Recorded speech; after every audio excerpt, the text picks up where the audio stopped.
तो स्वागत है जी आपका। बात करेंगे नेपाल की टीम, जिन्होंने मतलब ऐसा कह सकते हैं कि बहुत खराब परफॉर्मेंस मानी जाती अगर बहुत आसानी से नेदरलैंड्स की टीम इस मुकाबले को जीत जाती, लेकिन नेपाल के गेंदबाजों ने जिस तरीके से गेंदबाजी करी, अगर उनको फील्डर्स का सपोर्ट मिलता, क्योंकि क्राउड सपोर्ट क्या था वो आप यहाँ पर देख सकते हो।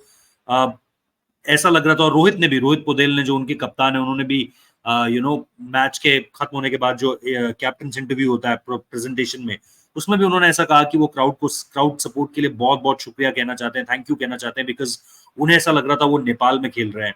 तो रोहित पोदेल ने जो कहा है उसको तो निश्चित तौर पर आपको बताऊंगा, ये पूरा स्टेटमेंट आपको दिखाऊंगा। लेकिन जो मैंने कहा कि अगर थोड़ा सा सपोर्ट गेंदबाजों को मिल जाता, पहले तो रोहित को विद द बैट अगर सपोर्ट मिल जाता, क्योंकि अगर आप देखें स्कोर कार्ड मेरे सामने है, और जब मैं नेपाल का स्कोर कार्ड देखता हूं तो मुझे सिर्फ 2 परफॉर्मेंसेस दिखाई देती है। और अगर आप उसमें तीसरी अनिल शाह को जोड़ना चाहें, 11 रन 35 मारे रोहित पोदेल ने और 14 रन गुलशन झा ने करे, और फिर करण केसी ने आकर, जो एक एक्सपीरियंस, मतलब मुझे बहुत बढ़िया खिलाड़ी लगते हैं, ऑलराउंडर है, बैटिंग से कंट्रीब्यूट कर सकते हैं, बॉलिंग से कंट्रीब्यूट कर सकते हैं, परफॉर्मेंस बड़ी जबरदस्त लगती है। तो करण केसी की परफॉर्मेंस नीचे, उसके साथ साथ गुलशन झा की परफॉर्मेंस, और फिर ऊपर अगर आप देखो रोहित पोदेल की परफॉर्मेंस, अगर रोहित के साथ कोई वहां पर मौजूद रहता। और इस कप्तान की मुझे 2 बातें अच्छी लगी, इसने 2 बातों में अपनी गलती साफ तौर पर मानी है। बैटिंग में उन्होंने अपनी गलती मानी है, वो जो कैच ड्रॉप उन्होंने किया ओडोड का, क्योंकि मैक्स ओडोड का कैच अगर वहां पर हो जाता, 18 बॉल पे अभी भी 19 रन चाहिए थे, 1-2 वहां पर विकेट्स तुरंत आ जाते। और सोमपल ने भी कैच ड्रॉप किया, वहां पर एक रनआउट का चांस भी था। अब मतलब 2-3 कैचेस ड्रॉप करना इस तरह के चेज में, और फिर एक रनआउट चांस मिस करना, इजी रनआउट चांस मिस करना, वहां पर भी अगेन चलो, जो एक तरीके से आप कह सकते हो कि सोमपल ने जो कैच ड्रॉप किया था वो बहुत विक्रमजीत का कैच था, बहुत ज्यादा महंगा साबित नहीं हुआ, नेक्स्ट ओवर में वो आउट हो गए थे। लेकिन मैक्स ओडोवुड वाली जो पारी थी, उसने काफी ज्यादा मौकों के बीच वो पारी खेली, और लोगन वेनबीक का परफॉर्मेंस अच्छा था। नेदरलैंड्स की टीम में आप देखोगे तो बहुत ज्यादा आपको पता है कि T20 क्रिकेट जिस तरीके से वो भी खेलते हैं, नेपाल की टीम भी बहुत ज्यादा, ट्राई सीरीज टूर्नामेंट का जिक्र कर लीजिए, एशिया कप में उन्होंने जिस तरीके से ओपन किया था इंडिया के अगेंस्ट, मोहम्मद सिराज नहीं लग रहे थे इन कलर्स, जसप्रीत बुमराह वापस घर आए थे, लेकिन मोहम्मद सिराज की जिस तरीके से पिटाई करी थी, रविंद्र जडेजा ने कुछ विकेट्स ले लिए थे, और मुझे आज भी याद है कि आउटफील्ड काफी गीला था, टर्न नहीं मिल रहा था उस तरीके से, उसके बावजूद भी जिस तरीके से नेपाल के बॉलर्स ने गेंदबाजी करी थी, बड़ी बढ़िया गेंदबाजी थी। और उस वक्त पर जब मैंने उनके हेड कोच मोंटी देसाई का इंटरव्यू भी किया था, तो भी मुझे याद है कि किस तरीके से उन्होंने, चाहे पाकिस्तान वाला गेम हो, वहां पर भी पाकिस्तान ट्रिकी सिचुएशन में थी, बाबर आजम का 100 आया था, अदरवाइज उन्होंने ऊपर से खत्म करना शुरू कर दिया था पाकिस्तान की टीम को। और वहां पर मुझे मोंटी देसाई ने कहा था कि आप इस टीम को देखना, ये टीम आने वाले समय में और बड़ी अचीवमेंट्स, तो चाहे अभी हाल के समय में ए साइड्स के अगेंस्ट परफॉर्मेंस हो नेपाल की टीम का, या फिर यहाँ पर इस तरीके की परफॉर्मेंस आज आ जाना। और इसमें आप सबको पता है यार, टू ऑल नेपाल फैंस, मैं भी हम्बली कहना चाहता हूँ भाई, कि संदीप लमिचने अगर होते, सैंडी अगर होता, तो चीजें पूरी तरीके से बदल जाती। और संदीप लमिचने का ना होना, उसके पीछे के कारण आपको पता है, और उन कारणों को मैं भी पूरी तरीके से नकारता हूँ।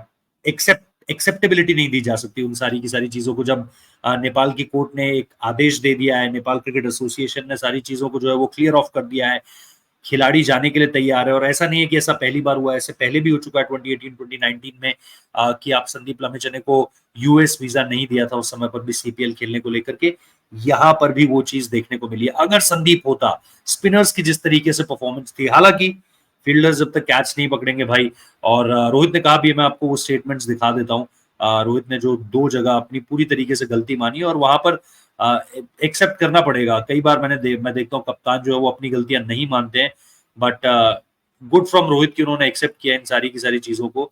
आइए इस स्टेटमेंट को जब आप पढ़ते हैं रोहित पोदेल के, the conditions while batting were really challenging, मुश्किल थी, कंडीशंस जो थी चैलेंजिंग थी बैटिंग करने के लिए। Netherlands bowled really well, Netherlands ने गेंदबाजी बहुत अच्छी की, we could have stretched it a little more and had more partnerships through the middle. ये बहुत इंपॉर्टेंट पॉइंट है भाई, क्योंकि आपको अब यही लग रहा था कि 20-25 रन अगर नेपाल की टीम और बना लेती, या तो कैचेस पकड़ लेती, रनआउट चांसेस आ जाते, या फिर क्योंकि 8 गेंद रहते हुए ही इस इजी टारगेट को, अगर आप सो कॉल्ड कहें इजी टारगेट, हालांकि नेपाल की गेंदबाजी ने इसे मुश्किल बनाया, लेकिन इस टारगेट को थोड़ा सा अगर और आगे ले जाते, नेपाल की टीम 20-25 रन और स्कोर करती है, और उसके लिए मिडिल ऑर्डर में पार्टनरशिप चाहिए थी। ऊपर से जिस तरीके से हमने देखा, कुशल भुरतेल की बल्लेबाजी हो, सॉरी कुशल मल्ला की बल्लेबाजी हो, उसके अलावा हाँ कुशल भुरतेल भी थे, उसके अलावा आसिफ शेख थे, फिनालिल शाह थे। यहाँ पर अगर कोई भी एक पार्टनरशिप होती ना, कुशल मल्ला या फिर अगर आप देखें दीपेंद्र सिंह, किसी की भी एक पार्टनरशिप होती तो चीजें बहुत हद तक क्लियर आउट हो जाती। एक पार्टनरशिप और आप 20-25 रन का फर्क देखते, 125-30 के आसपास के अगर रन होते तो नेपाल इस मैच को निकाल कर ले जाती।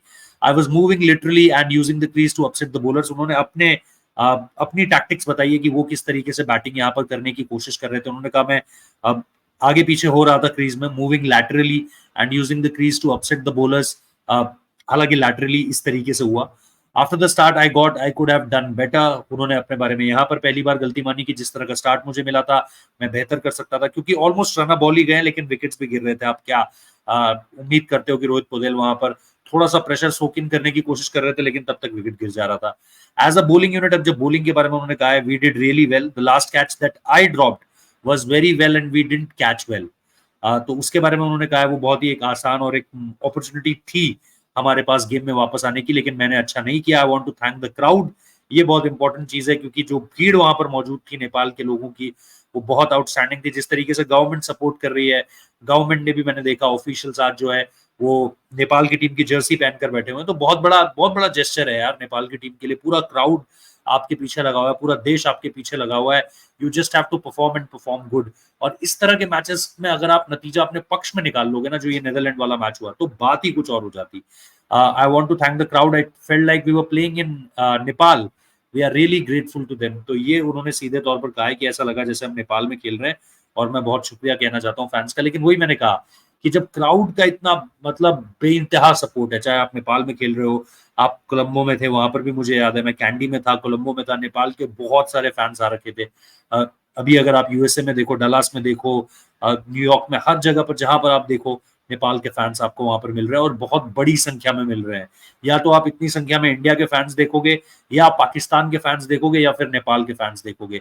इन तीन के अलावा वहां कोई एक ऐसा चौथा देश नहीं मिलेगा आपको जो अपनी टीम के लिए इस तरीके से दीवाना। और चलो इंडिया और पाकिस्तान की टीमें आपको पता है यार कि बहुत बढ़िया खेलती भी जाएंगी। इंडिया की टीम बहुत जबरदस्त है, पाकिस्तान की टीम थोड़ा सा वो है, नेपाल की टीम अभी नई है, लेकिन उसके बावजूद भी जिस तरीके से परफॉर्म करती हुई आ रही है, क्वालिफायर्स हो, एशिया कप हो, ट्राई सीरीज हो, ए साइड्स के अगेंस्ट की परफॉर्मेंस हो, जिस तरीके से ये टीम परफॉर्मेंस करती आ रही है without their best player Sandeep Lamichhane, जिसका मैं जिक्र कर रहा था, hats off to this team. और सबसे बड़ा सम्मान, सबसे बड़े गर्व की बात है उनके फैंस के लिए, जो अभी एक नई टीम है, उसके बावजूद भी इतना सपोर्ट कर रहे हैं।